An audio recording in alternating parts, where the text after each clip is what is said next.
Ako ang inyong Lolo Pael. At ako naman si Kabanong.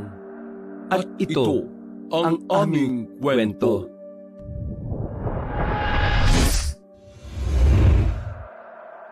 Marami sa atin ang humihingi ng second chance sa tuwing tayo ay nakakasala. Subalit, hindi madaling magpatawad lalo pat krimen ng kasalanan ng isang tao. Tingin ng iba, wala ng ibang paraan para burahin ang kasalanang minsang nagawa. Dahil hindi rin kaya ng pagpapasensya na buhayin ang biktima. Si Marie, isang ex-convict dahil sa salang pagpatay, ang muling hihingi ng kapatawaran sa mga tao. Ikukwento niya kung paano agrabyaduhin ng mga tao sa labas ng selda ang mga tinaguriang kriminal. Nyemas, ano? Buhay prinsesa ka? Aba, anong oras na oh? Ano sa tingin mong ginagawa mo rito? Nagbabakasyon? Sorry po, Auntie Lida. Napagod lang ako sa biyahe. Aba, kinapagod ka o ano? Dapat matuto kang makisama. Isa pa, kumuha ko ng kalamansi na ibebenta kay Mang Kanor. Ilako mo yon. Siguraduhin mong mauubos ha. Kundi malalagot ka sa akin. Ngayon na po. Pwede po bang tsaka na lang? Mag-a-apply po kasi ako ng trabaho eh. Ano ka mo? Trabaho? Niloloko mo ba ako? Sinong kumpanya ang tatanggap sa isang katulad mong kriminal? Kakalaya mo lang. Di po ako kriminal. Kung tutuusin, dapat nga ako yung pinanigan ng batas dahil self-defense lang naman yung ginawa ko eh. Kung di ko yung ginawa, baka na-rape na ako ng adik na yon. Ha? Talagang sasagot kang punyemas ka? Don, magtinda ka na. Ikaw, kapag may kumari ako nagtanong kung dito ka na nakatira, sabihin mo hindi ha? Bakit naman po? Talaga naman dito ako nakatira eh. Hindi nila po pwedeng malaman na nagpatira ako ng kriminal dito. Baka sa iba na maghanap ng lugar na mapaglalaruan ng tong-its yung mga yon. Hanggang ngayon pala, sugalera pa rin kayo? Ay, talong ka ng talong! Bumangon ka na dyan! Masama yung loob kong bumangon sa higaan, Kabanong. Wala kasi akong ibang choice kundi umuwi ng probinsya matapos kong makalaya sa 5 years na pagkakakulong. Kapatid ni Auntie Lida ang namatay kong nanay. Magmula noon, kung ituring kami nito ay parabang hindi kami kadugo. Ex-abroad kasi siya. Marami na rin mga properties na naipatayo kaya gano'n na lang niya kami kung maliitin. Mabilis na lang akong kumilos para mag-prepare sa pagtitinda. Ayoko na rin kasing makarinig pa ng masasakit na salita galing sa kanya. Pero tama nga siya. Nung makalipas na araw kasi na sumubok akong maganap ng trabaho, ay walang nag-hire sa akin. Noong mga araw na yon, nalungkot ako. Kaya't mas ginugol ko na lang yung oras ko sa pagtitinda ng kalamansi. Malis lang, palagi ako napapagalitan ni Auntie dahil hindi ko maubos ang ipinapatinda niya. Dahil yun sa iniiwasan ako ng mga tao sa lugar namin. Hindi ko na nga lang siya pinapansin pero isang araw, hindi na ako nakapagpigil dahil sa gusto niyang gawin ko. Ay babae, pansin ko, ilang araw mo nang hindi na uubos sa mga ipinatitinda ko sa iyo ah. Sinabi ko naman ho sa inyo kasi iniiwasan ho ako ng mga tao. Sa totoo lang, lahat ng mga sinasabi nila tungkol sa akin yung mga chismis nyo sa kanila. Ba yan? Aba, so anong ibig mo sabihin? Na ako ang nagpapakalat ng chismis dito sa lugar? Ganun na nga po, Auntie. Bakit po ba ganyan yung ugali ninyo? Nakapag-abroad lang naman kayo pero naging matapobre ka na? Abay, walang yung batang to ah. Aba, para lang sabihin ko sa'yo, may karapatan naman siguro akong lait-laitin ka dahil ako nagpapalabon sa'yo. Bayad ko rin naman po yun ng pag-aalilan nyo sa akin dito, di ba? Kulang pa rin yan. Yung mga pinapakain ko sa'yo, mga spam, imported pa yan. O sige, para matapos na, ano po ba yung gusto nyong gawin ko? Kasi, itong kapitbahay natin, nag-aalok sa akin ng trabaho. Baka raw meron akong kakilala na maganda at balingkinitan. Ikaw naisip ko, dahil mana ka naman ang ganda sa akin ikaw na lang. Ano naman pong trabaho yan? Sa bar. Table-table ka lang sa mga customer. Huwag kang mag-alala. Hindi ka nila gagalawin at hindi ako papayag na mangyari yon. Ano ho?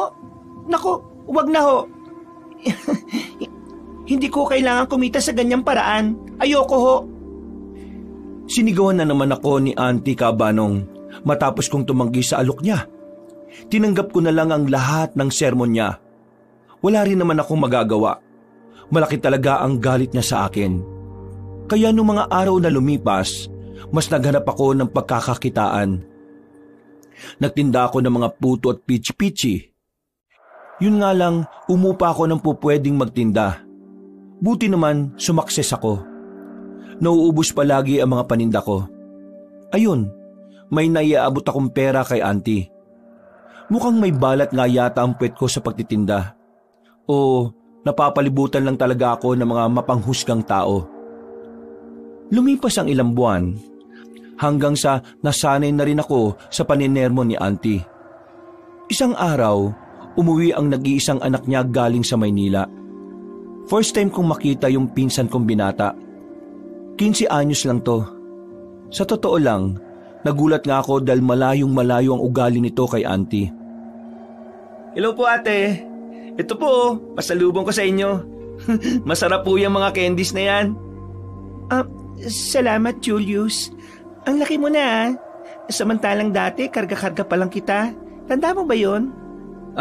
Sorry po. Hindi ko na po maalala eh. Pero di ko naman po kayo nakakalimutan. Di ba po, sa Maynila rin kayo nagstay noon? Bakit po hindi man lang kayo bumisita sa akin doon? Ay, nako, siyempre, busy din ako. Siya nga pala, anong grade mo na? Grabe, binata ka na talaga. Konti na lang mas matangkat ka na sa akin eh. Mag-grade 9 na po. Na-late po kasi ako ng 1 year sa school dahil nagkasakit ako eh. 6 months po akong na-confine kaya na-forced drop po ako. Eto ba yung naoperahan ka? Opo. Ngayon, kumusta ka naman? Buti naman at pumasyal ka dito. Yun po kasi ang request ni Mama. Dito ako mag-birthday. Nasa po pala siya? Nandun siya sa kapitbahay. Binilin ka niya sa akin. Kumain ka na muna at magpahinga. Uwi rin yun maya-maya. Napansin kong naging malungkot ang reaksyon nito, Kabanong. Imbis na kumain, nagmadali itong pumunta sa kwarto. Hindi ko alam kung ano ang problema nila ni Auntie Linda ngayon, pero sigurado kong nasasaktan ng bata kapag hindi siya inaasikaso. Lumipas pa ang ilang oras, naging busy ako sa kusina. Napagdesisyonan kong magpahinga muna. Kaya naman naabutan ako ni Auntie Lida na nakaupo sa sala. Yan na nga ba sinasabi ko eh. Nalingat lang ako saglit eh. Nakahilata ka na kagad dyan. Hindi ba't pinalinis ko sa iyo yung buong bahay at darating ang anak ko? Auntie, nagpapahinga lang po ako saglit. Nagawa ko na rin po yung mga pinagagawa ninyo. At talagang sumasagot ka pa? Nakapagluto ka na ba ng hapunan? Hindi pa po. Dinidefrost ko pa po yung manok sa freezer. Kung kanina mo pa ginawa yan, di sana nakapagluto ka na. Paano kung dumating yung anak ko na wala pang nalulutong ulam? Kanina po nandito si Julius. Nasa kwarto po siya. Nagpapahinga. At hindi mo man lang ako tinawag? Aba, punyemas ka talaga. Ma, enough na yan. Ganyan po ba kayo magtrato sa pamangkin nyo? Bakit niyo po siya ginagawang slave? Hindi ko siya ginagawang alila, no? Tinuturuan ko lang siya na maging responsable. Naririnig ko po yung usapan nyo kanini. Gusto ko lang pong malaman nyo, nung dumating ako dito ng 1 PM, may gumagawa si ate sa house chores. Julius, tama na yan. Kanina ka pa dumating? Kumain ka na ba? Teka, ako na maghahanda ng pagkain mo. Wag na po. Di rin naman po ako nagugutom eh. Wala rin naman po akong gana kumain. Tahimik na pumasok si Julius sa kwarto niya, Kabanong. Masama akong tiningnan ni Auntie bago siya umalis. Ilang linggo pa ang nakalipas, naging mas madalas kaming mag-usap ng pinsan ko. Sa totoo lang, napapansin kong mas lumalapit pa ang loob niya sa akin kesa kay Auntie. Dahil doon, mas nagalit siya sa akin. Tuwing makakita siya ng tamang chance, kinukuti niya ang sentido ko o kaya naman sinasabunutan niya ako. Ilang beses kong sinubukan na lumaban pero hindi ko magawa, Kabanong. dahil wala na akong ibang pupuntahan kapag pinalayas pa ako ni Auntie. Pagkatapos ng ibang araw, dumating na yung birthday ni Julius. Masasabi kong bonggang celebration ng inihanda ni Auntie. Nag-arkila pa kasi siya ng video okay at bumili ng lechon. Pero puro mga kaibigan niya ang bumisita. Katukatulong niya ako sa kusina para magluto. Sa totoo lang Kabanong, sumakit nga ang buong katawan ko dahil sa pagbubuhat ng mabigat. Sa madaling salita, ginawa na naman niya akong alila. Tuluyan na namang sumama ang loob ko sa kanya dahil sa salita nito sa akin. Anong gagawin mo? Bakit may bitbit kang plato, ha? Para kanino yan? Mamaya mo napakainin yung aso. Hindi po. Para po sa akin to. Hindi pa po kasi ako kumakain eh. Isa pa, kape lang din yung almusal ko kanina. Ba't salamat ka pa nga eh. Pinagkape pa kita. Mamaya ka na kumain kapag wala nang bisita. Nag-i-enjoy pa kami rito eh. Bakit po? Ang kapal naman ang mukha mong magtanong. Siyempre, ayaw kitang makita nila. Natatakot sila sa kung anong krimen ang pwede mong magawa sa kanila. Grabe naman po kayo magsalita. O ano, aangal ka? Totoo namang kriminal ka, di ba? Ma, tama na ho. Grabe naman po kayo. Pinagtatanggol mo na naman yung pinsan mo. At saka, anong grabe magsalita? Totoo naman ang sinasabi ko Na kriminal siya? Aba, hindi mo kasi alam na kaya hindi ka nabibisita ng ate mo dahil nakakulong siya. Bakit? Hindi mo itinanong sa kanya? Ate, totoo po ba yun? Hindi ba? Hindi makakibo? Palibhasa kasi na-impluwensyahan ka na ng babaeng yan kaya nababarumbado man ka. Pero kahit ano pa man ang background ng isang tao, di ko pa rin dapat magsalita ng ganyan, Ma. Anong sinasabi mo? Hiyang-hiya po ako na kayo yung naging mama ko. Akala ko po, nagbago na kayo pero hanggang ngayon, lulong pa rin pala kayo sa pagsusugal. Hindi yan totoo! Bakit tayo napunta sa kanyang usapan? Gusto ko lang pong ipaalala sa inyo kung anong klaseng tao po kayo. Sabi po sa Catholic school, dapat maging humble ka. Hindi mo dapat ginagamit ang achievements mo para lang mandapak ng ibang tao. Napakagatlabi na lang ako nang makita yung pagtulo ng luha ng pinsan ko, Kabanong. Nawalan ako ng kibo sa sinabi nito. Nag-walk out naman si Auntie para bumalik sa mga kaibigan niya. Lumipas ang gabing yon, hindi na lumabas ng kwarto si Julius. Panigurado, masama ang loob nito sa kanya. Isang umaga, naglakas loob ako na kumatok sa kwarto para dalhan nito ng breakfast. Buti na lang pinagbuksan ako nito. Nakasimangot ito sa akin, pero ako, hindi ko mapigilan ang ngumiti sa kanya. Hello, good morning. Napansin ko, hindi ka kumain ng gabi. Eto, nagdala ako yung puto na itinabi ko. Pansin ko kasi na favorite mo yun eh. Thank you po, ate. Busog pa kasi ako eh. Medyo marami din po kasi ako nakain. Buti naman. Bakit pala nakaligpit yung mga damit mo? Uuwi ka na ba? Opo, uwi na po ako sa Maynila. Nag-birthday ka lang talaga dito? Pero may pasok ka na ba sa school? Wala pa naman po eh. Sa isang buwan pa. Babalik lang po ako sa Maynila kasi ayoko po makipag-away kay mama. Yun palang tungkol kay Auntie. Bakit ba parang malayo ang loob mo sa kanya? Nung bata pa po kasi ako, iniwan niya ako sa kapatid ni Papa. Di ko alam kung bakit niya yung ginawa kahit alam niyang binubugbog ako doon. Hanggang ngayon, ginagawa pa rin nila po yun sa akin. Ano? Isinumbong mo na ba ito sa kanya? Wala rin naman po siyang pake kung magsumbong ako eh. Kaya nga naiinis ako. Kasi ngayon, napapansin ko po na ginaganon din po kayo ni Mama. Wala siyang pinakaiba sa mga relatives ni Papa. Bakit hindi ka nalang umuwi dito? Kaya mo naman lumuwas, diba? Opo. Kaya lang, hindi rin naman po ako pwedeng umalis doon agad. Hanggat hindi nakukuha yung pamana sa akin ni Papa. Pamana? May pamana sa akin si Papa. Kailan ko lang po yun nalaman. Hindi yun alam ni Mama kaya wag mo pong sasabihin sa kanya ha, promise. Oo naman. Makukuha ko lang po daw yung mana kapag nag-18 na ako.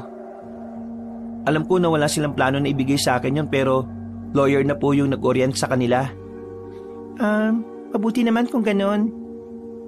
Ay, ba't pala di niyo po sinabi sa akin na nakakulong kayo ng 10 years? Bakit niyo po pinatay yung boyfriend niyo? Boyfriend? Saan mo naman nabalitaan yan? Mama, narinig ko kasi kagabi na kinausap niya yung katsikahan niya. Sabi niya, pagpasensyahan ka na daw at pinatay mo yung boyfriend mo. Totoo po ba yun? Yung nakapatay ako, totoo yun. Pero hindi ko boyfriend yung pinatay ko. Nagtitinda ako nun sa isang shop. May 2 lalaki na sumunod sa akin pagkatapos ng shift ko. Sinubukan nila akong hold upin. Ibinigay ko na nga lahat pero yung isa, gusto akong gahasain. Ha? Nangyari po yun sa'yo? Oo. Tinutukan ako ng baril hanggang hinalikan ako ng isa. Buti na lang naagaw ko yung baril at binaril ko yung nagtangkang gumahasa sa akin. Yung isa po, yung kasama niya. Binaril ko rin, pero di ko siya napuruhan. Tinamaan lang siya sa tagiliran. Nakatakas siya. Nyemas. Nakakainis dahil buhay pa rin yung bugok na yon. Napahinto kaming dalawa sa pag-uusap nang biglang umiksena si Auntie Lida. Dire-diretso itong pumasok sa kwarto para kumustahin si Julius. Samantalang ako, lumabas na agad. Masama pa rin kasi ang loob ko dahil sa sinabi nito nung gabi. Narinig ko na lang ang pagsasagutan nilang dalawa habang abala ko sa pagluluto ng ititinda ko. Higit kalahating oras pa ang lumipas bago bumaba si Julius. Sinubukan ko siyang kumbinsi na magstay muna doon hanggat bakasyon pa. Hindi rin kasi ako mapakalitong ko sa ikinuwento niya sa akin. Hindi ko rin inasahan na makaka-experience siya ng ganon. Naglakas ako ng loob na magtinda noong mga sumunod na araw. Humina kasi ang kita ko. Wala tuloy ako naging sapat na pang-abono sa sweldo nung tagatinda ko. Mabuti na lang, sumama sa akin si Julius. Pinilit niyang sumama sa akin. Boring daw kasi kung sa loob lang siya ng bahay tatambay. Ayaw din niya makita si Auntie. Masasabi ko, nag-enjoy naman siya na tumulong sa akin na magtinda. Masayahin na binata ang pinsan ko, Kabanong. Pogi rin ito kaya palagi kaming nakakaubos ng paninda. Pero isang gabi, matinis na boses na naman ni Auntie Lida ang sumalubong sa amin pag-uwi. Saan kalokohan mo na naman dinala ang pinsan mo? Di ka na ba talaga nadala sa krimen na ginawa mo? Ngayon, gusto mo pang idamay si Julius? Kalokohan? Nagtinda lang po kami.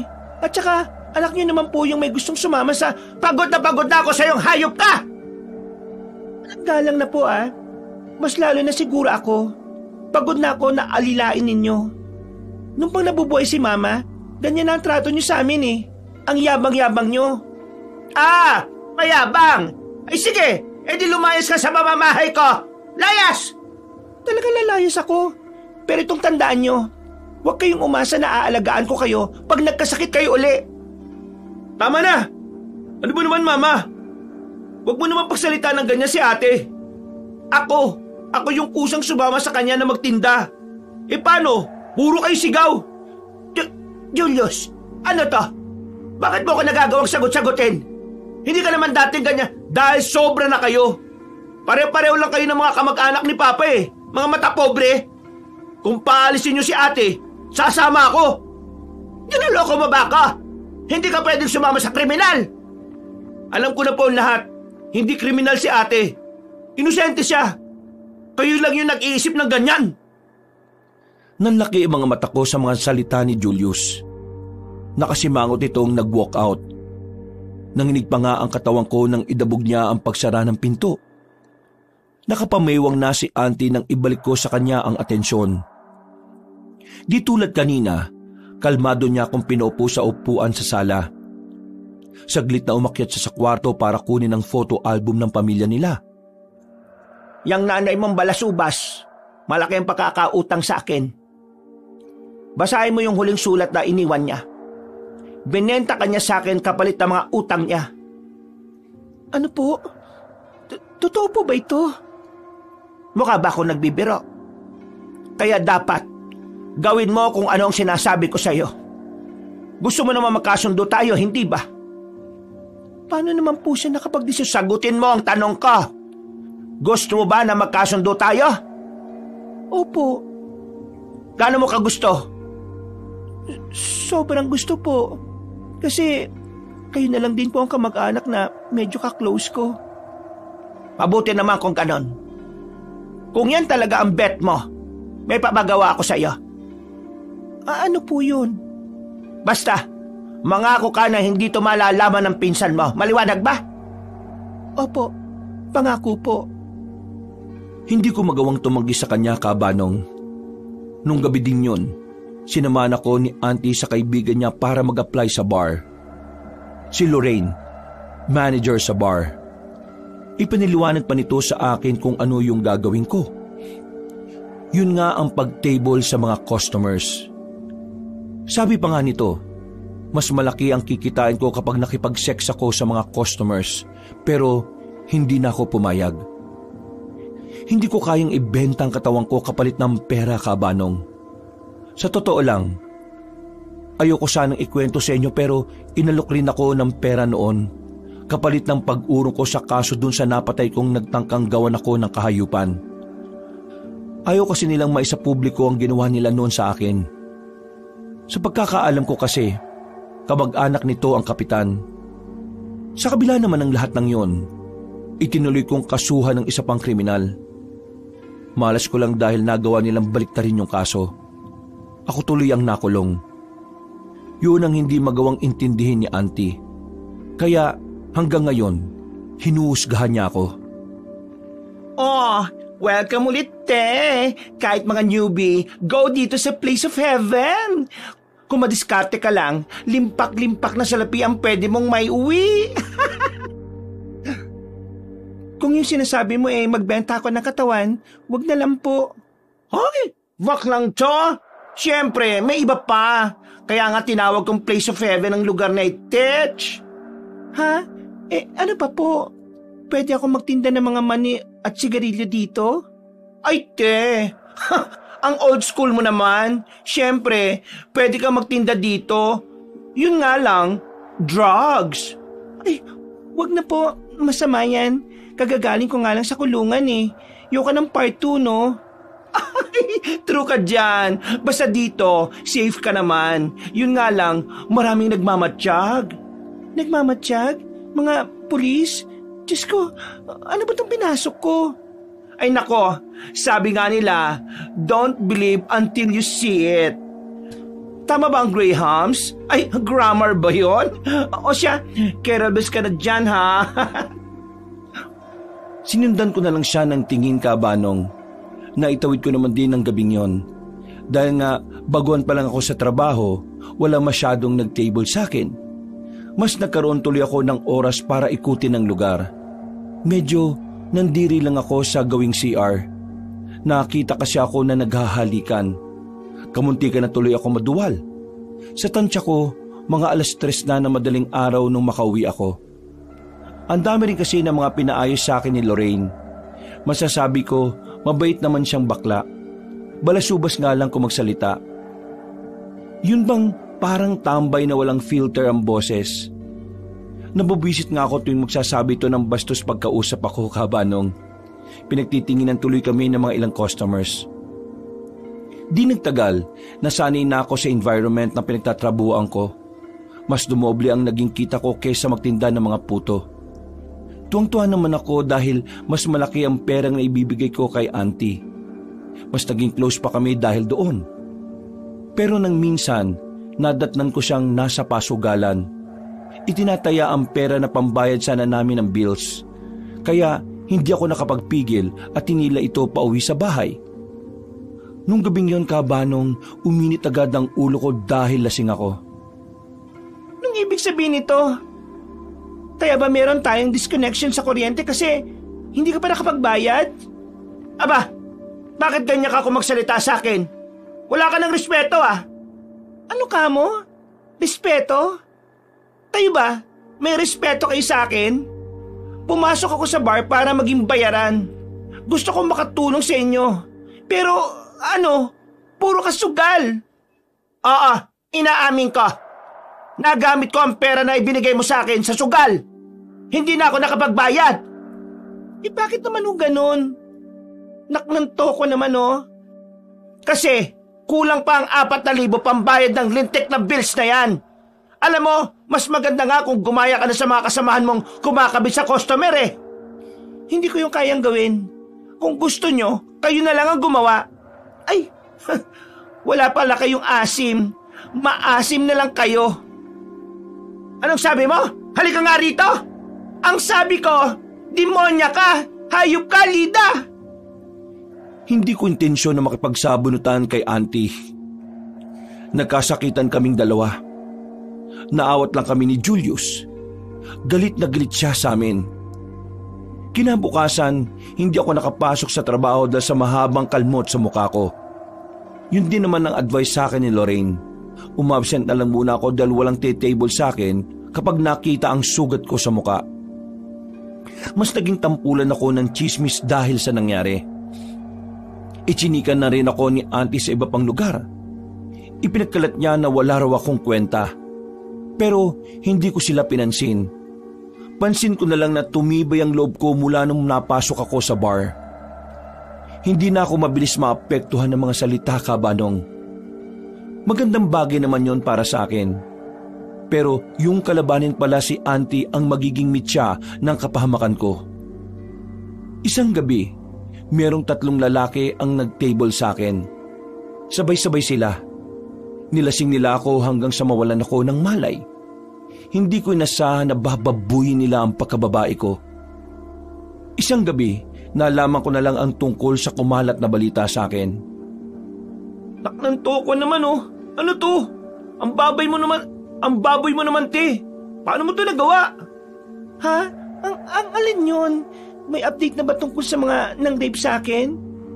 Sa kanila? Wala. Sa'yo meron. Sabi mo sa amin, ni-rape ka. Pero hetong video, gustong-gusto mo pa nga. Ha? Hindi totoo yan. Nilasing nila ako. Maniwala ka sa akin, please. Walang maniniwala sa kasinungalingang ginawa mo. Pinaniwala mo kami. Maduming babae ka. Please, hayaan mo magpaliwanag ako. Wala ka nang dapat i-explain. Sinira mo yung pagtitiwala ko sa'yo. Ipinagtanggol kita kay mama pero ito, baboy ka pala. Maikpit kong hinawakan ng braso ni Julius. Kaya lang itinulak niya ako palayo. Hindi ko na alam kung saan ako kukuha ng lakas ng loob, Kabanong. Wala rin naman akong mukha na ihaharap sa mga tao. Sobrang nahihiya ako. Ilang linggo akong nagkulong sa kwarto. Tiniis ang gutom at mga masasakit na salita ni auntie. Sinubukan ko rin magbigti pero bigo ako. Gabi ng Miyerkules, tumakas ako sa bahay. Pumunta ako sa bahay ni Lorraine para humingi ng tulong. Pero halos mawalan ako ng pag-asa nang marinig ang usapan nilang dalawa ni auntie. Saktong naroroon siya. Perfect ang pagplano mo, Mars. Nagawa mo siyang siraan at di ko yun bet. Kaya lang, medyo bubita ka sa part na yun dahil dinamay mo pati yung apelyido nyo. Kasi naman, yung pamangkin ko, ipinahiya ko sa mga kumari ko. Pinalabas ba namang ninakaw ko yung pera na binibigay niya? Pero true lalo naman yon, hindi ba? Nakakaawa nga yung pamangkin mo O paano yan? Napunta na ng far away ang loob niya sa iyo. Ay nako, wala akong pakialam. At saka, bakit naman parang kumakampi ka pa sa kanya? Paano nga, evil auntie ka? Maawa ka naman sa bata, no? Nasa 20 anyos pa lang yata yan. Tingnan mo, tinakasan lang siya ng mga goons na inupahan mo para galawin siya. Boba ka talaga? Ay nako, hindi ko na siya cargo mula ngayon. Aba, kung gusto mo, sa'yo na lang siya. Hindi ko siya pagkakait sa'yo. Basta, bahala ka na sa baby niya. Ano ka mo? Baby? Ininakan siya ng mga tarantadong yon? Abay, oo. Wala pang ang planong sabihin sa akin ng gaga. Buti nakita ko yung piti sa basurahan. Anong plano mo? Abay, malay ko. O siya, gabi na. Baka maabutan pa ako ng aswang. Ay, ayaw na mga asong ng intrimitida, no? Humuyom ang kamao ko sa galit, Kabanong. Si Auntie pala ang may pakana ng lahat. Napakawalang yan niya. Pasimple akong nagtago sa likod ng puno para hindi niya ako makita. Dire-diretso naman akong pumasok sa bahay ni Lorraine. Nagulat pa nga ito nang makita ako. Nagpanggap na lang ako na wala akong narinig. Oh, gabi na. Kumusta ba ang feelings mo? Putya, gusto ko magiganti. Mga hayop sila. Di ba close mo naman si Auntie? Aminin mo, may kinalaman ba siya dito? Shh! Oo, meron. Kinuwento niya sa akin kanina kung paano niya pinlano ang lahat. Putya, gaganti ako. Papatayin ko sila. Uy, korek ka dyan. Magalit ka. Damdamin mo yung galit. Walang masama kung magtatanim ka ng sama ng loob sa kanila. True ka naman eh. Animal talaga sila. Pwede mo ba akong tulungan? Ay, bakla. Saan naman? Sa revenge? Siyempre, no. Alam mo naman yon. Iniingatan ko ang name ko. Pero, pwede ba akong tumuloy dito? Sureness, why not? Pero balita ko, buntis ka. Anong plano mo sa baby? Ipapalaglag ko. Di ko kaya na makitang mabuhay ang hayop na ito. Aba, wag mong gawin yan ah. Bad luck yan sa life. Ay nako, ganito na lang. Kapag nanganak ka, bigay mo na lang sa akin yan. Hindi ako nagdalawang isip na pumayag, Kabanong. Inisip ko rin kasi, hindi ko naman kayang itaguyod ang bata kung magbabago ang isipan ko. Nakaka-pressure para sa akin tong mga karanasan ko. Wala sa pag-aakala ko na mauulit ang pang-aabuso sa akin. Pangalawang beses na to, pero talo pa rin ako. Kinabukasan, 4:00 ng umaga nang tumakas ako sa bahay. Bitbit ko ang mga gamit ko at nagpunta ako kay Lorraine. Inaabangan niya ako sa gate. Nakangiti pa nga ito nung sumalubong sa akin. Tinulungan niya ako mag-ayos ng gamit nang makapasok kami sa bahay niya. Kahit pa sigurado na ako sa plano namin, di pa rin mawala sa isipan ko si Julius. Magmula nang makita niya yung kumalat na video, hindi na ako nito kinausap. Kadalasan, parang hangin na lang itong nagdadaan sa paligid ko. Sa kabila ng lahat, pilit kong inaayos ang sarili ko, Kabanong. Sinunod ko rin yung advice ni Lorraine na mas alagaan ang sarili ko. Lumipas ang ilang buwan. Pansin kong lumaki na ang tiyan ko. Nagsimula na rin akong maglihi. Nagpa-ultrasound ako at nalaman kong lalaki ang nasa sinapupunan ko. Habang tumatagal, lumalaki na rin ang mga gastusin ko. Napilitan tuloy akong maghanap ng trabaho. Buti na lang, tinulungan ako ni Lorraine. Maayos naman ang naging trabaho ko bilang tindera sa karinderya. Minsan, sumasideline ako para magtinda ng siomai. Hindi nagtagal, na-realize ko na inuulan na kami ng blessings. Ewan ko ba pero parang nasa isang panaginip ako. Yung tipong trabaho na mismo ang lalapit sa akin kaya palagi akong masaya, Kabanong. Pero sa hindi inaasahan, nabalitaan ko na lang na na-ospital si Auntie. Bala ko pa nga sanang wag na itong bisitahin pero si Julius na mismo ang sumundo sa akin. Pagkarating doon, naabutan ko siyang nakahiga sa kama. Nagkunwari naman akong naawa pero sa totoo lang, deserve niya yon. Bigla na lang siyang inatake. Di ko nga alam kung anong nangyari. Sabi ni Doc, di pa rin daw malaman kung anong nangyari sa kanya. Kailan pa siya dito? Ikaw, kumusta ka na? Ako? Hindi ako okay. Nagpa-check kami sa albularyo last time kasi yun ang sabi ni Mama. Di niya sinunod yung advice nung nanggagamot eh. Ha? Albularyo? Bakit? Ang sabi, kinulam daw siya. May nakaaway na naman kasi yan si Mama eh. Ewan ko ba? Sa Manila, di naman uso yung mga black magic na yan. Nakaaway?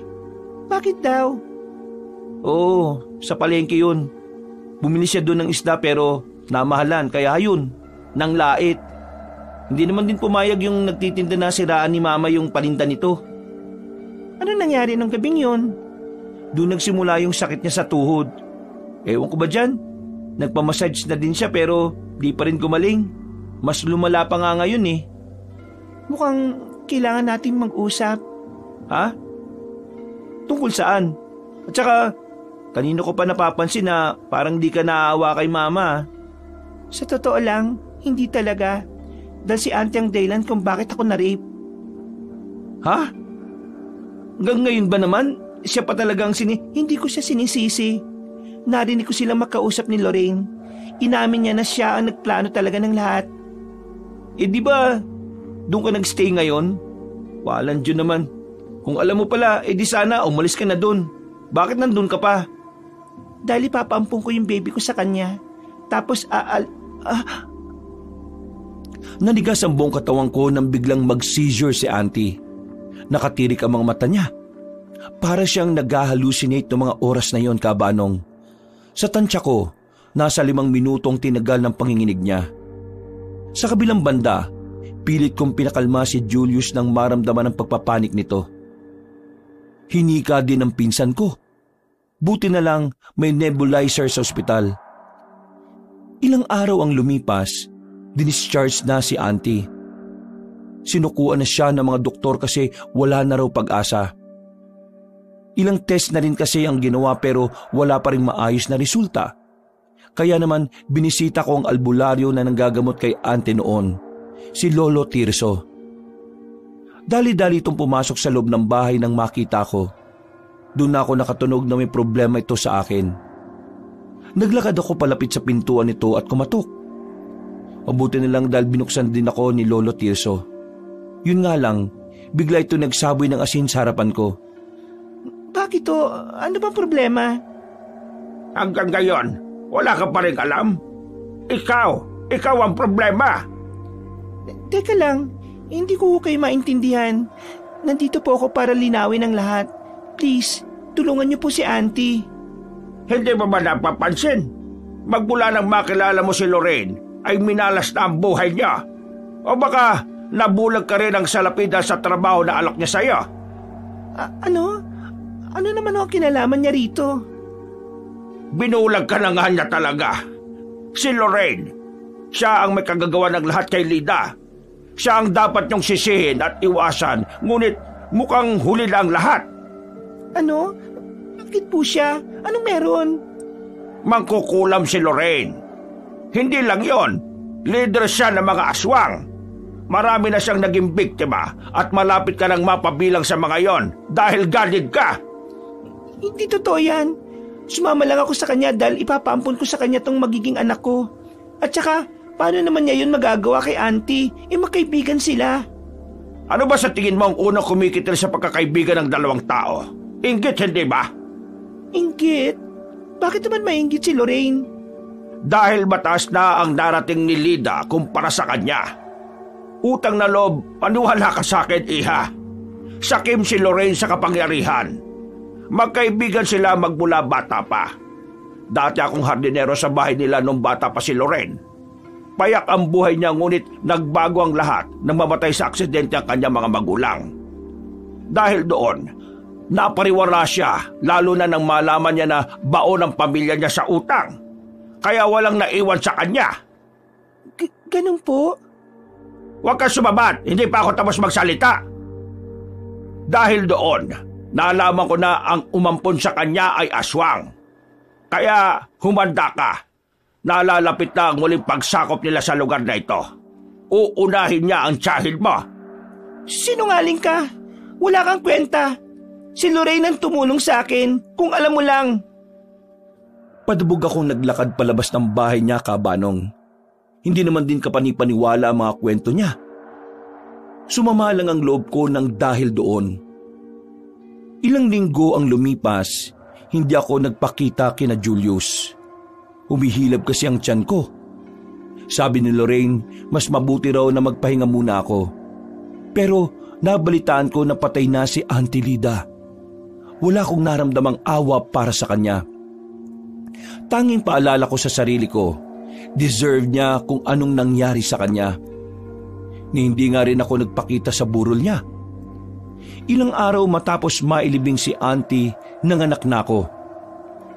Mas sumama ang loob ko nung makitang itsura ng bata dahil hindi ko to kamuka. Sigurado ko sa sarili na nagmana ito sa demonyong ama nito. Disappointed ako, Kabanong. May halong pagsisisi sa akin dahil ipinagpatuloy ko pa ang pagbubuntis. Dahil ang buong akala ko, makaka-move on ako pero hindi.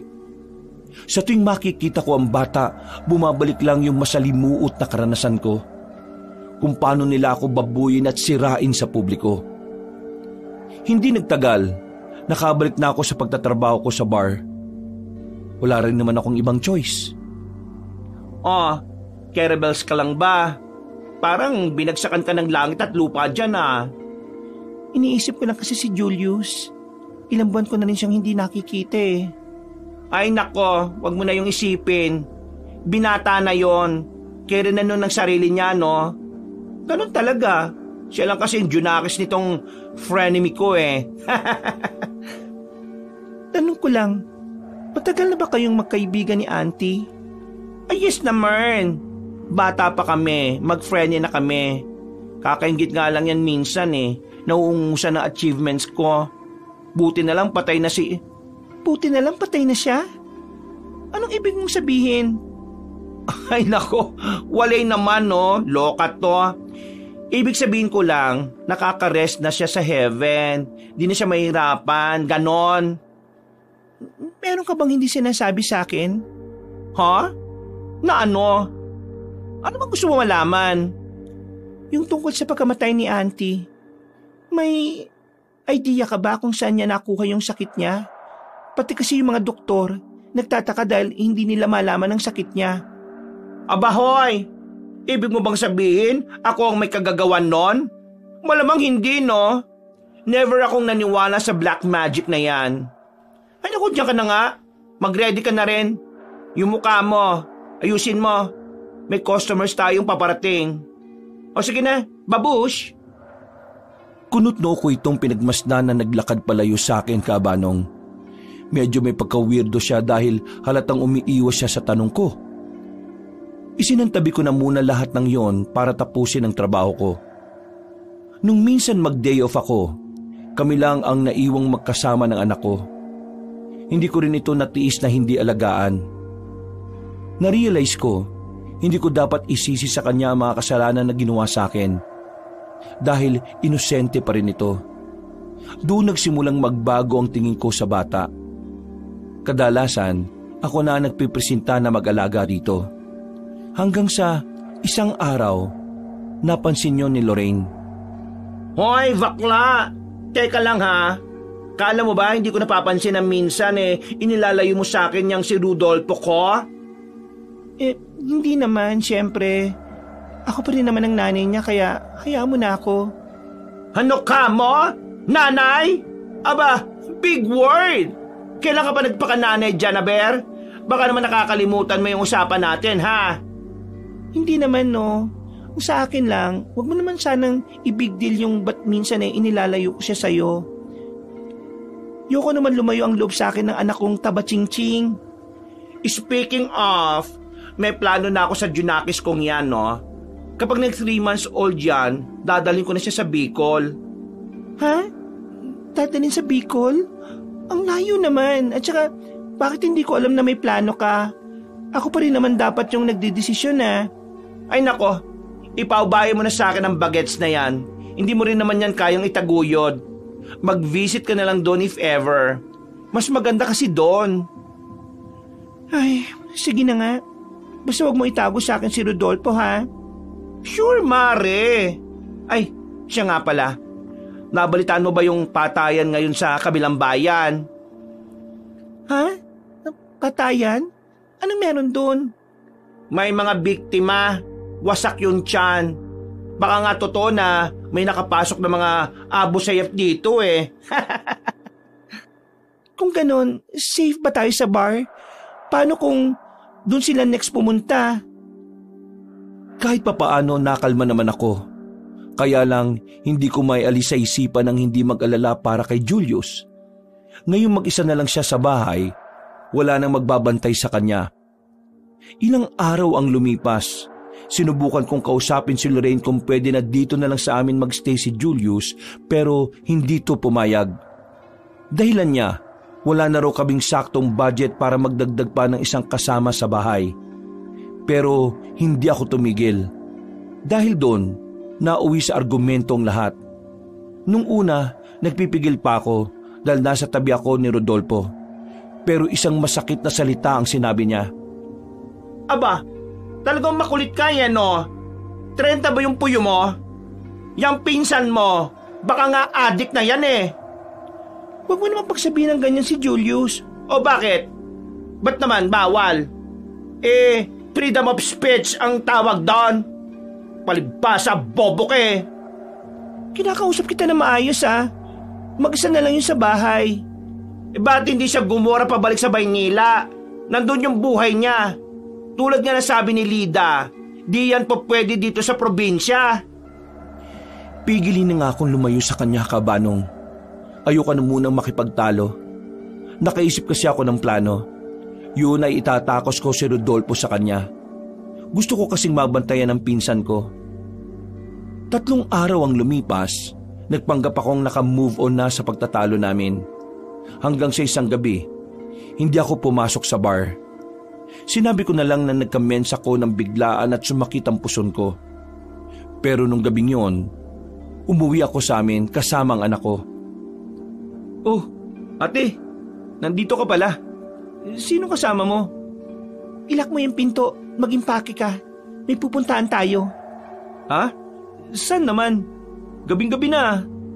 Baka tayo pa yung matsyempo anong sinasabi nilang Abu Sayyaf. Basta, dalian mo na. Wala nang oras. Ay naku naman, sige na nga. Teka, kumain ka na ba? Hindi pa nga eh. Di ko kasi alam kung papaano magluto. Pero kanina, bumili na lang ako dun sa tindahan ng ulam. O sige, sabay na tayong kumain. Dalian mo na. Bakit ba parang namumutla ka? Tumakas ako kay Lorraine. Ayaw niya kasing doon ka magstay. Ayun, nagtalo kami. Yung anak mo, ba't dala mo? Akala ko ba may agreement kayo ng Lorraine na yon? Nagbago na yung isip ko. Hindi ko na ito ipapaampon. Ay, ang dami mong daldal. Wala na tayong oras. Teka, ito na. Tapos na. Hindi na kami nagsayang ng oras pa. Dumiretso kami sa bahay ni Lolo Tirso. Nagtaka pa nga siya kung bakit nandun kami kaya nag-explain ako. Pero binalaan niya kami na mas lalong mag-ingat. Nakakapit pa rin daw sa lahi namin ang kulam. Nung una, naging maayos naman ang lahat. Nag-resign ako sa work ko para tutukan si Rodolfo at Julius. Kadalasan, sumasideline na lang ako bilang labandera sa mga kapitbahay. Pero nagulat na lang kaming lahat nang may matagpo ang patay sa tabing ilog. Isang lalaki na nasa 30s ang edad ng biktima. Nakasuot pa ito ng pantalon pero wakwak ang tiyan nito. Sabi sa amin ni Lolo, para daw itong inimbalsamo dahil nawawala ang bituka at iba pang laman loob. Gulong-gulo ang isipan ko, Kabanong. Di ko kasi alam kung ano ang paniniwalaan ko. Karamihan kasi, sinasabi na mga NPA daw ang may kagagawa nito. Samantala, si Lolo ay pinaniniwala ang aswang ang may kagagawa ng lahat. Isang araw, tuwang-tuwa na umuwi si Julius. Maigpit niya akong niyakap at saka umapir pa sa akin. Oh, bakit parang ang saya-saya mo? Saan ka ba galing? Nag-apply po ako ng work, sideline lang. Ayun, natanggap naman ako. Mag-start na ako mamaya. Ha? Bakit naman naghanap ka pa ng trabaho? Siyempre nakakaya naman. Aasa lang ako. Wala akong pambili ng foods natin. Naku, ikaw talaga. Huwag mong alalahanin yon. Sabi ko naman sa'yo, di ba, hindi kita pababayaan. Okay lang sa akin yun, te. Tsaka para may pambili na rin ako ng toys ni baby. Salamat Kahit pa kasi anong nangyari sa atin, andiyan ka pa rin para sumuporta. Ano ka ba? Past is past. Kahit naman mag-away tayo, magkasin pa rin naman tayo eh. So, forgiven na. Nax, talaga nga naman. Inglesero na si Manila boy. Uy, hindi naman oh. Ay siya nga pala, may pasalubong pala ako sa inyo. Mukhang stress ka eh. Oh, Bakit parang nagbago ang mood mo? Ayos ka lang ba? Medyo sumakit lang po yung tiyan ko. Sure ka? O itong tubig inom ka muna. Init-init kasi tas lalabas ka pa. Gusto ko lang naman tumulong sa inyo eh. Nataranta ako nang biglang nangisay si Julius. Bumula rin ang bibig niya kaya't nagsisigaw ako. Buti na lang narinig yun kagad ni Lolo. Nagpatulong ito sa akin para buhatin si Julius para ihiga sa kama. Maya-maya lang dugo naman ang isinuka niya. Ano pong gagawin natin? Bigla na lang siya nagkaganyan. Tumawag na po kaya ako ng ambulansya. Hindi ambulansya ang kailangan ng binatang ito, kundi ang orasyon. Sige na, kunin mo yung mga kagamitan ko sa likod. Ha? Orasyon? Bakit? Anong meron? Panigurado kinukulam na siya ni Lorraine.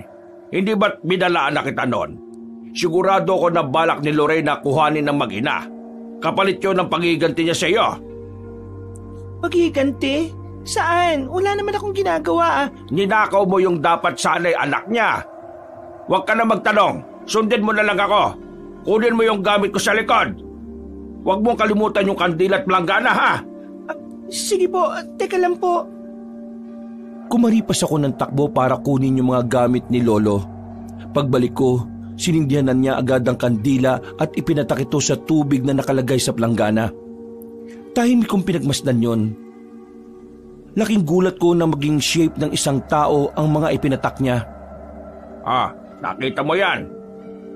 Korting mukhang babae na may hawak na manika ang nagpapahirap sa pinsan mo. Alam kong matagal na niyang plano yan. Putyang yan, pati pinsan ko'y dadamay niya. Hayop siya. Nagawa niyang manipulahin ako pero hindi ba kaya naman pong ibalik sa kanya yung sumpa? Kaya, pero delikado. Bakit po? Leader siya ng mga aswang. Kaya't kung siya kagad ang pupuntiryahin natin, mas mahirapan tayong kalabanin ng mga kasamahan niya dahil maraming tao madadamay. Kung ganun, paano ko po malalaman ng kuta nila? Hindi basta-basta ang pagsugod sa mga aswang, iha. Kakailanganin mo ng lakas at pag-iensayo sa pakikipaglaban sa kanila. Turuan niyo po ko, please. Bukas ng umaga, maganda ka. Batid kong mapapagod ka sa mga ipagagawa ko sa'yo. Teka, ano si Julius? Paano kung Huwag kang mag-alala. Ako nang bahala. Basta sundin mo ang mga payo ko. Maliwanag? Opo. Gumising ako ng maaga kinabukasan, Kabanong. Chinek ko muna si Julius kung okay na ba ito. Naabutan ko naman si Lolo Tirso na nagkakape sa labas. Siyempre, lumapit na ako sa kanya. Bago pa man namin simulan ng training, binalaan niya ako na medyo madugo yung labanan sa aswang. Nanood naman ako at nakinig sa mga aswang stories noon. Kaya lang, hindi ko alam kung ano ang pwedeng mangyari kapag ako na mismo ang lalaban sa kanila. Tumagaktak ang pawis ko nung simulan namin ng ensayo, pero hindi ako nagreklamo. Tinuruan ako ni Lolo Tirso kung paano gamitin ang buntot pagi. Sabi niya, 40 years na daw to sa kanya. Ingat na ingat akong hawakan ito tulad ng sabi niya. Tama naman siya. Mas matanda pa sa akin yon ng 12 taon. Kung hindi nyo kasi naitatanong, 28 pa lang ako. Ayun nga, pagkatapos ng ilang oras ay ako na mismo ang sumuko sa training. Bukod sa naliligo na kasi ako sa sariling pawis, kinakapos pa ako ng hininga. Samantalang si Lolo, chill na chill lang. Wala kang makikitang kahit na anong hirap sa kanya. Saglit na pumasok ako sa loob para i-check si Julius, Kabanong. May malay na siya. Bago sumapit ang hapon, panandalian ako nagpaalam kay Lolo para sumaglit sa palengke. Bumili ako ng pangsahog sa ulam. Nag-request kasi si Julius ng chapsuy. Pero bago ako makauwi, nakasalubong ko si Lorraine sa bakanting lote. Itinulak ako nito dahilan para mailaglag ko ang ilang hawak. Demonya ka! Nasaan si Rodolfo? Nasaan ang anak ko? Ano ka mo? Anak? Meron ka ba nun? Di ba baog ka? Di ba lalaki ka? Wala kang sinapupunan. Gaga! Ba nakakalimutan mo yung kasunduan natin na ibibigay mo sa akin yung anak mo? Oo, tama ka. Nakalimutan ko na nga. Pwede bang tumigil ka na? Kalimutan mo na yung agreement natin. Malandi ka! Pagsisisihan mo to! Ikaw ang magsisisi. Akala mo ba, hindi ko alam na ikaw ang nagpakulam kay auntie? Ngayon, pinsan ko naman ang pinahihirapan mo. Hindi totoo yung sinasabi mo, no? Sinungaling ka! Nakausap ko si Lola Tirso. Naalala mo siya? Siya yung hardinero nyo noon, di ba? Bago pa kayo maghirap, kaya kawawa ka naman. Bawiin mo yung sinabi mo. Never kaming naging purita! Ous, bakit ko naman babawiin? Kaya nga, nainggit ka kay auntie. Kaya pinatay mo siya, di ba? Yun naman ang gusto mo, di ba? Ang gumanti sa kanila. Ginawa ko yun for you. Dapat nga mag-thank you ka pa sa akin eh. Thank you? Bakit? Dahil pinatay mo ang kamag-anak ko? Binabalaan kita. Alam kong may kaugnayan ka sa mga krimen dito sa lugar. O ngayon, matatakot ako sa'yo? Tonta ka talaga. Pwe! Sa oras na malaman ko na meron ka pang ibang biktima, hindi ako magdadalawang isip na ibalik sa iyo ang kulam. Help! Nakakasyokot naman, bruha ka. Lumaban ako nang bigla niya akong sabunutan, Kabanong. Buti na lang nai-apply ko yung mga itinuro sa akin ni Lolo Tirso. Kahit papano, nadepensahan ko ang sarili ko. Sa palagay ko, hindi siya titigil kundi ko pa nailabas ang bawang na binili ko. Nung makita niya yon, feeling ko ay natakot siya. Napatigil kasi siya at nagtatatakbo palayo sa akin. Dahil sa lumubog na ang araw, tumakbo na lang ako pauwi kesa habulin siya. Agad na yumakap sa akin si Lolo Tirso na makita ang pamimikas ko. Binigyan niya ako ng mainom nang mapansing tumatagaktak ang pawis ko. Si Rodolfo po, nasan siya? Kumalma ka lang. Nandun lang ang anak mo, nakikipaglaro kay Julius. Sandali nga, bakit ba ganyan ang itsura mo? Samantalang kanina maayos naman ang postura mo Si Lorraine po, nakita kami ng baklang yon. Gusto niyang kunin ang anak ko sa akin. Hindi ko hayaang mangyari yun. Hindi talaga, iha. Magmula nang mamatay ang tiyahin mo, ipinangako ko na poprotektahan ko kayo. Maraming salamat po. Walang anuman. Hindi na iba si Lida sa akin. Gayon din kayo. Gusto mo bang rumonda tayo mamayang gabi? Ronda? Bakit naman ho? Dahil hindi nakuha ni Lorraine ang gusto niya, sigurado maglalabas siya ng galit sa mga mortal. Paniguradong may matatagpuang patay bukas kung hindi natin to mapipigilan. Ba't po kasi hindi natin sugurin yung kuta nila o i-report sa mga pulis? Hindi ka ba nagtataka kung bakit malakas ang loob niyang pumatay? Bakit po? Yun meron silang kapit sa mga parak. Hindi natin pwede basta-basta i-report sila dahil wala rin naman tayong ebidensya. Gusto mo bang mapornada ang mga plano natin? Kumuyom ang mga kamay ko dahil sa sinabi niya, Kabanong. Doon ko na-realize na tama nga siya. Dapat muna namin isikreto itong mga plano namin. Pagsapit ng ganap na 11:00 ng gabi, nag-ayos na kami ng gamit na dadalhin sa ronda. Bago umalis, siniguro muna ni Lolo Tirso na magsabit ng bawang sa paligid ng bahay. Tinulungan ko rin siya magsaboy ng asin sa 4 na sulok ng bahay. Pansin ko ang pagtataka kay Julius. Kaya sinabi ko na mabisang pantaboy ito ng mga aswang. Nag-advise din ako sa kanya na huwag magpapapasok ng kung sino. Binigyan ko rin siya ng bagong hasa na itak para magamit niya kung may mag-akyat bahay man. Habang naglalakad sa mapunong bahagi ng lugar, hindi ko maiwasan ng kabahan. Umalma ka lang. Hindi pa nga tayo nakakainkwentro ng mga aswang ang bigat na ng paghinga mo. Dinig na mga binging tenga ko Pasensya na po, first time ko kasi to Para akong nasa horror house. Huwag ka mabahala. Armado ka naman at itinuro ko na sa iyo ang paggamit niyan.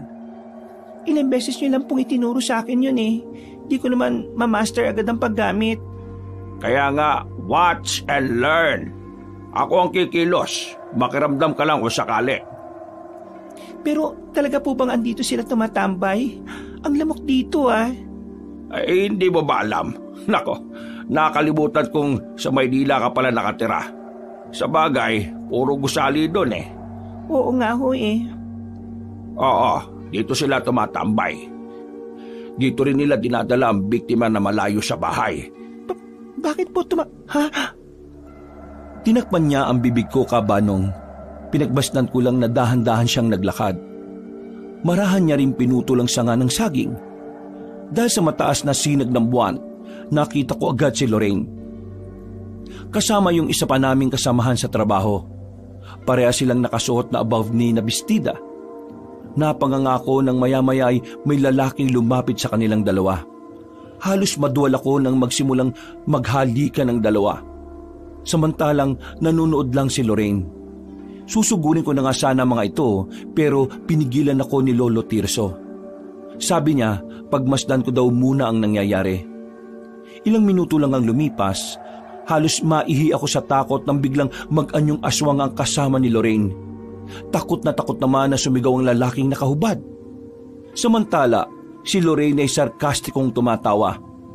Bago pa man ako makasugod sa kanila, inilabas na ni Lolo Tirso ang pana at saka tinira yung aswang. Naalala ko, isinawsaw niya sa pinulbos na bawang ang mga bala nun. Kaya agad na nawalan ng buhay ang aswang. Nakatakas ang lalaki nang tumakbo palayo si Lorraine. Nilapitan naman namin kagad ang aswang. Doon sumambulat sa paningin ko ang itsura nito, Kabanong.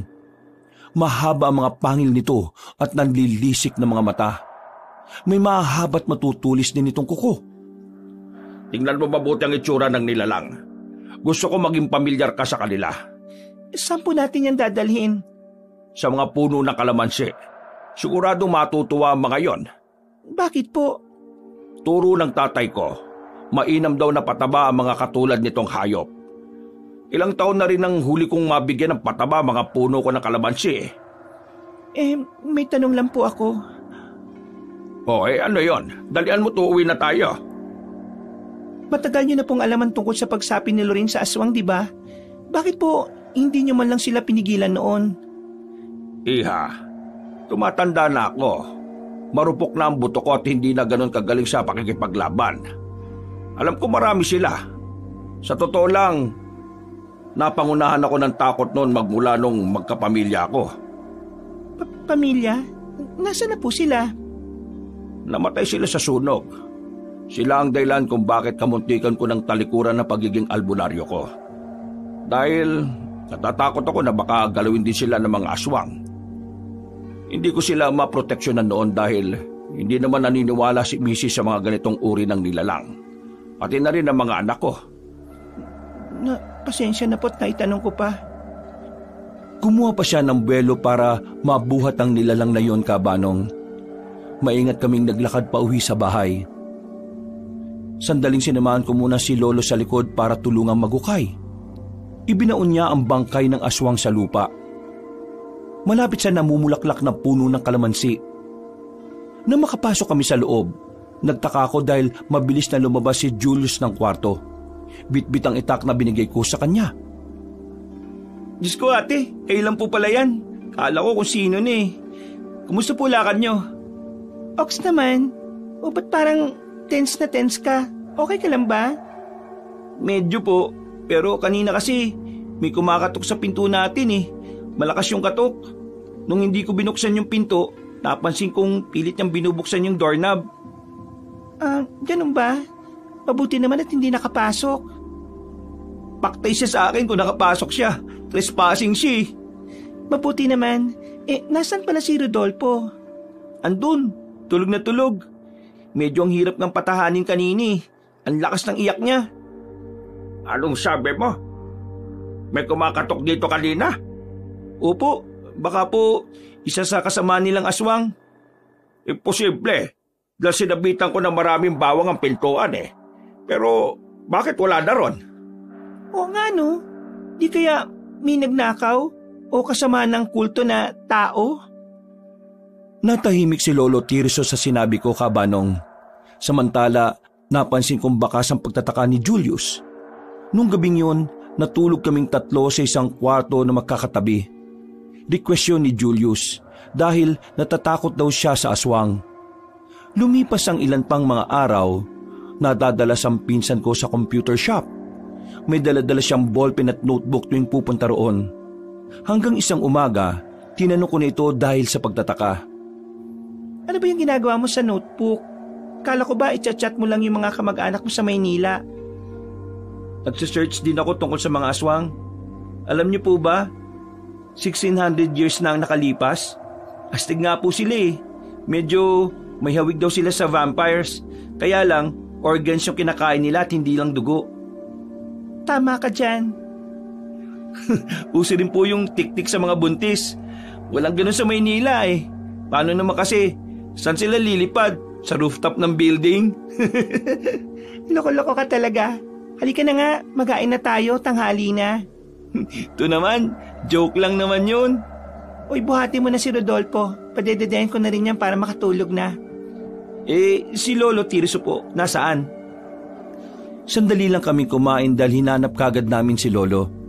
Halos umikot na kami sa buong barangay pero hindi namin siya nakita. Hanggang sa merong isang kapitbayang lumapit sa amin. Sinabi nito sa amin na nasa police station ang hinahanap namin. Sa kabila ng pagtataka kabanong, lakas loob kaming nagpunta roon para i-confirm ang balita. At tama nga ito, tahimik na nakakulong sa selda si Lolo Tirso. Sabi ng mga pulis, may nag-report daw na may bit-bit na bangkay ito kagabi. Doon ko naalala na kaya hindi ako hinuli ay dahil nauna si Lolo na umuwi sa akin. Kaya lang, hindi pa rin ako tumigil hanggat hindi siya napapalaya. Ilang linggo kaming inimbestigahan ng mga ito. Buti na lang at walang nakitang ebidensya. Kaya nakalaya rin si Lolo.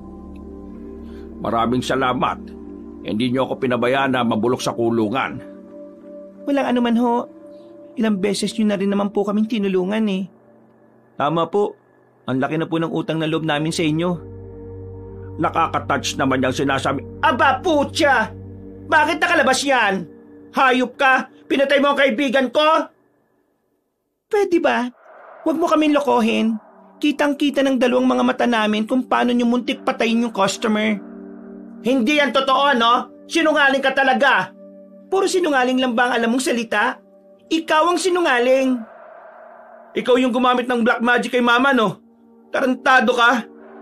Shh! Ako nang bahala dito. At ikaw, bata ka. Kapal naman ang apog mo para manahimik ka. Pati bata hindi mo na pinalampas. May panahon pa para magbago. Talikuran mo na yung sinasamba mong santo ng kasamaan. Eh paano kung ayoko, tanda? Mapipilitan akong wakasan ng kasamaan mo. Huwag mong mamalitin ng isang matandang kagaya ko. Papunta ka pa lang. Babalik na ako. Isa-isa kaming tiningnan ni Lorraine ng masama bago ito tumalikod at umalis. Maigpit na yumakap naman sa amin si Lolo Tirso.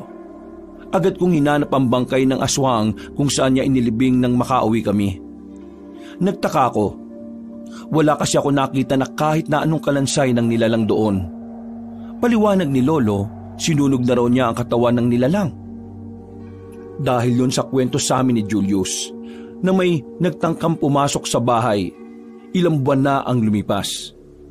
Medyo naging tahimik ang lahat. Wala na kaming nabalitaan na nireport na pinatay. Kaya lang, imbis na kumalma, kinabahan ako. Si Rodolfo kasi, nakakapaglakad na. Natatakot ako na baka isang araw, wala na siya sa piling namin. Pilit naman akong kinocomfort ni na Julius. Pero dumating pa rin yung araw na yon. Nawala si Rodolfo isang umaga. Agad-agad kong hinanap ito sa bakuran pati na sa kapitbahay pero wala talaga. Kutob ko kabanong si Lorraine ang may kagagawan. Nasaan na si Rodolfo? May update na ba? Chinek niyo na ba si Lorraine? Nasa kanya yung anak ko? Umalma ka, iha. Hahanapin natin ang anak mo. Kalma? Paano ko kakalma? Hindi ko alam kung nasaan si Rodolfo, yung anak ko. Pupunta ako kay Lorraine mamaya. Bakit mamaya pa? Please, ngayon na po. Kailangan ko munang i-report to sa mga pulis. Si Lorraine po, pinuntahan ko kanina pero wala na raw sila. Lumuwas na po nung Wednesday pa. Putya, iha. Alam mo ba kung saan pwedeng makita ang babaeng yon? Sa Bicol po, doon daw po dadalhin si Dolpo. Pumunta na po tayo doon, please naman. Buti na lang nakinig sila sa akin, kabanong. Nung madaling araw, lumuwas kami papunta sa Bicol. Hindi kami tumigil sa paghahanap hanggang sa napilitan kaming umupa muna ng maliit na apartment. Swerte naman nakilala nung landlord si Lorraine. Dati raw itong umupa sa kanila. Kahit papano, nabuhayan naman ako ng loob. Hanggang sa nabalitaan namin na umatake na naman ang aswang sa lugar namin. Nagkasundo kami na umuwi na muna si Lolo Tirso at si Julius. Samantalang ako, may iwan ako sa Bicol para hanapin si Rodolfo. 3 araw ang nakalipas, di pa rin ako tumitigil sa paghahanap. Nagte-text na lang kami ni Julius. Nung huling update niya sa akin, nagpaturo daw siya kay Lolo kung paano makipaglaban sa aswang.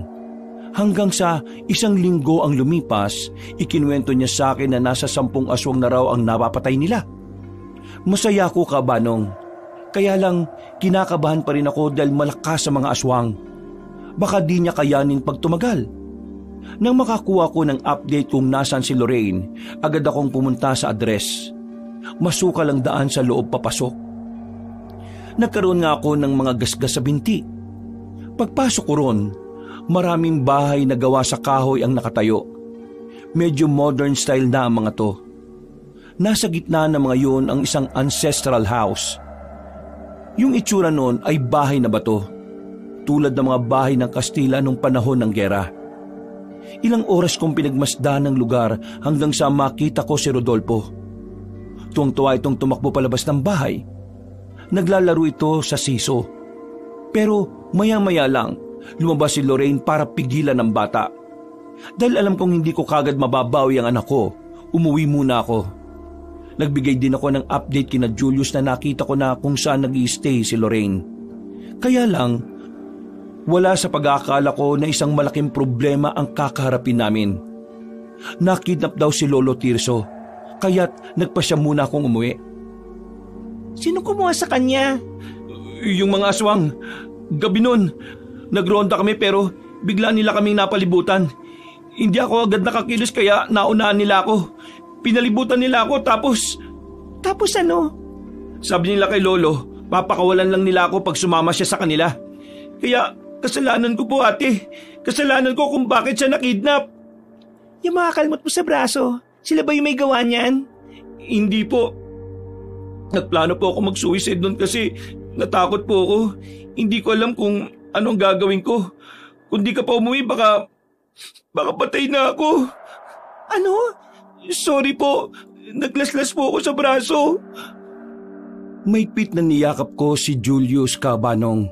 Mula nung umuwi siya rito, pansin ko na medyo may pagka-loner na siya.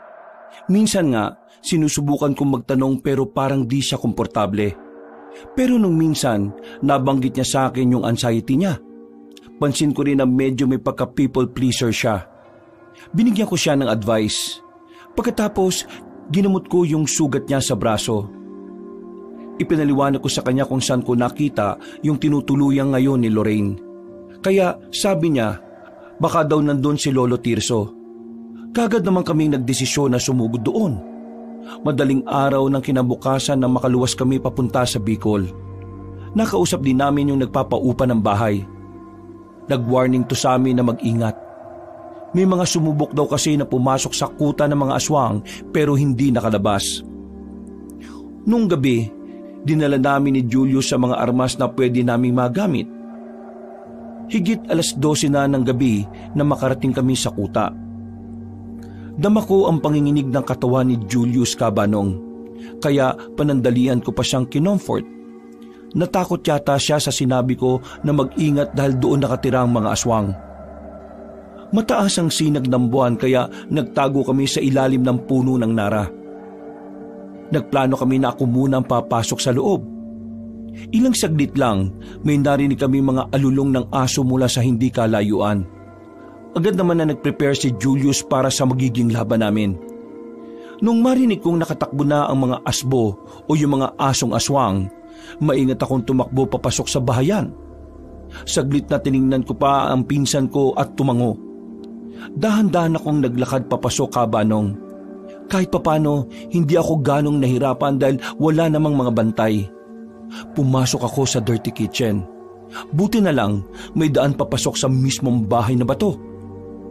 Panandalian naman akong naistatwa nang makarinig ng impit na ungol galing sa pamilyar na boses. Nagmamadali akong lumapit sa pintuan kung saan ko narinig yon. Inilapat ko ang tenga sa pinto na parang kwarto at doon ko narinig si Lolo Tirso. Tama na. Pwede bang tumigil ka na sa pananakit ng mga taong inosente? Heto na ako. Ako ang gusto mo, hindi ba? Che, huwag kang maingay, tanda. Di pa ako finish sa paghiganti ko, no? Ano ba bang gusto mo? Nasa iyo na rin naman si Dolpo. Ganun ka ba kadesperada? Hoy, hindi ako desperada, no? Waiting ako sa kanila. Sa kanila? Sino? Yang si Marie. Di mo ba siya knows? Alam kong hanggat nabubuhay yan, hindi siya titigil hanggat di nakukuha ang betsyong niya. Tingin mo ba may liligtas niya pa kami dito? Ganun ka ba katanga? Tado, tumahimik ka. Baka sungal-galing kita dyan eh. To answer, yes, nararamdaman ko sila. Ano? Kaya mag-ready ka, kasi putya, papatayin ko sila sa harap mo. Che! Nanlaki ang mga mata ko sa narinig. Nalaman ko lang na binusalan na niya yung bibig ni Lolo nang ungol na lang ulit ang narinig ko. Maingat naman akong tumakbo para hanapin kung nasaan si Dolpo. Nabawasan ang bigat ng loob ko nung makita ang isang kwarto. May maliit na aswang sa pintuan. Nakita ko doon si Dolpo na mahimbing ang pagkakatulog. Kaya lumapit ako para buhatin ito. At lumabas sa dirty kitchen. Pero napahinto ko nung makasalubong ang 3 asbo. Agad na pinaligiran nila ako. Marahan akong napatras dahil hindi ko mabunot ang armas sa tagiliran. Buhat ko kasi yung anak ko. Patigilid naman akong ngumisi nang makita si Julius na lumalakad palapit sa likuran ng mga nilalang. Bago pa makalingon sa kanya mga ito, sinabuyan niya agad ng asin ang mga nilalang. Dahil doon, nagwala ang mga ito at doon niya mabilis na pinagtatataga. Sumubok pa nga na lumaban ang mga to pero naunahan sila ng pinsan ko. Walang buhay na bumagsak ang katawan niya sa lupa. Oh, buti naman at safe na tayo, te. Nasaan si Lolo? Huwag niyo pong sabihin na patay na siya. Hindi pa. Inuna ko munang iligtas si Dolpo. Babalikan ko siya sa loob. Ikaw na muna yung magbantay kay Dolpo, ha? Magtago kayo sa pinagtaguan natin kanina. Hindi po, sasama ako. Papakita ko sa animal ng Lorraine na yan kung sino yung kinakalaban niya. Shh! Huwag matigas ang ulo. Babalik agad ako, pangako. Sino magbabantay kay Dolpo? Ay naku naman. Sige na nga po. Basta tumawag ka lang ng tulong if need mo, ha. Sige, mag-ingat kayo. Baka may aswang sa paligid. Ako nang bahala sa kanila. Medyo dami ko na rin nakakalaban na aswang ngayon gabi. Gusto kong makaharap si Lorraine eh. Ayop siya. Agad naman na tumakbo kami sa likod bahay nang marinig ang mabibigat na yabag ng mga paa. Kamalas-malasan, nakita kami ni Lorraine kaya matapang ko na itong hinarap. Putya, sabi ko na nga ba nandito kayo eh. Akin ang anak ko. Mapipilitan akong patayin si Tanda. Oh, sinong tinakot mo? Mukha mo lang yun nakakatakot eh, hindi ikaw. Talaga? Nasa akin pa rin ang huling halakhak, bestie. Di ako kailanman papayag na matalo niyo ako. At ano naman ang gagawin mo? Kukulamin mo kami? Ito sige. Hindi, no? Pero hetong gagawin ko. Sigurado matatakot kayo. Bitbit ang 2 matikas na lalaki si Lolo Tirso na lumabas ng bahay.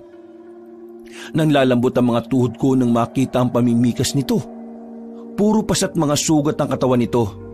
Pinigil ko si Julius nang subukan niyang sugurin ng mga lalaki. Kundi ako nagkakamali, yung isa sa mga yon ay ang umampon kay Lorraine. Isang matabang bakla ang sumabunot kay Tatay Tirso. Maya-maya lang naglabas ng bato si Lorraine at nilunok ito. Nag-ibang anyo naman ito pagkatapos noon. Sa tansya ko, nasa 6 feet ang taas ng nilalang. Mahaba ang mga pangil at may matutulis na mga kuko. Putya ate! Meron siyang mutya! Tara, tumakbo na tayo! Tatakbo? Kunin natin yung bato. Pero, di ibig sabihin na tatakas na tayo. Ate, ano ka ba? Malalagay sa peligro si Dolpo kapag pinilit natin na labanan yan. E di sa'yo na muna siya, tumakas ka na. Ako lalaban sa kanya. Pwede ba? Hayaan mo ako. Ako na lang. Tumakas na kayo. Pabayaan niyo na ako dito hanggat maaga pa. Sumunod na lang ako sa gusto ni Julius, Kabanong. Nakita ko kasi kung paano malisik ang mga mata niya sa akin. First time kong makita yun. Tumakbo ko sa labas. Nagtago kami ni Dolpo sa ilalim ng puno ng nara. Sobrang alerto ko nung mga oras na yon dahil wala na yung isang lalaki na kasama ni na Lorraine kanina. Pinanood ko lang kung paano kalabanin ni Julius ang nilalang. Na-amaze ako sa galing niyang kumilos, Kabanong. Tanging buntot pagi lang ang armas niya. Kalkulado pa rin niya yung mga galaw niya sa kabila ng galit na dinaramdam. Wala na rin ang takot ng pinsan ko habang binabanatan si Lorraine. Naririnig ko ang bawat paggampas ng buntot pagi sa katawan nito. Ilang saglit pa, malakas na sumigaw si Lorraine. Bumagsak ito sa harapan niya. Maya-maya lang, bumalik ito sa pagiging tao. Napansin ko rin na nailuwan nito ang bato, pero nangihina lang ito dahil sa mga sugat na natamo. Hindi pa ito tuluyang namatay. Dahil alam kong nawakasan na ang kasamaan ng mga ito, hinubad ko na ang armas na suot tsaka mabilis na tumakbo palapit sa kanila. Isang malaking pagkakamali ko yon, Kabanong, dahil bago pa man kami makalapit, isang asbo na ang sumugod sa amin. Nakagat ako ng nilalang sa braso dahilan para mabitiwan ko si Dolpo. Umatungal naman siya kaagad. Gusto ko sana itong lapitan pero hindi ko magawa. Kasalukuyan kasing nasa ibabaw ko ang aswang at hinahabhab ang braso ko. Wala akong ibang nagawa kundi ang tumili. Tumulo yung luha kong tumitingin kay Julius. Halatang natataranta siya. Maski siya, hindi niya rin alam kung paano ko ililigtas. Marahan na lang akong pumikit at nagdasal. Pero bago pa man ako tuluyang mapatay ng malaking aso, merong isang malaking nilalang ang pumigil dito. Kumukha nung nilalang ang nakalaban ng pinsan ko. Mabagsik ito. Inipon ko ang natitirang lakas ng katawan para tumayo para kunin ang buntot pagi. Susugurin ko sana yung nilalang pero pinigilan ako ni Lolo Tirso. Wag! Hindi siya kalaban! Siya si Julius! Ano ho? Nakita ko nilulok niya yung motya para mailigtas ka. Ang sugat mo, akin na. Talian natin ang damit. Rico! Napapangiwi na lang ako habang binabalutan ni Lolo Tirso ang sugat ko, Kabanong. Ilang saglit pa, nakaramdam na ako ng pagkahilo. At doon, unti-unting dumilim ang paningin ko. Nagising na lang ako na nakahiga ako sa loob ng ospital.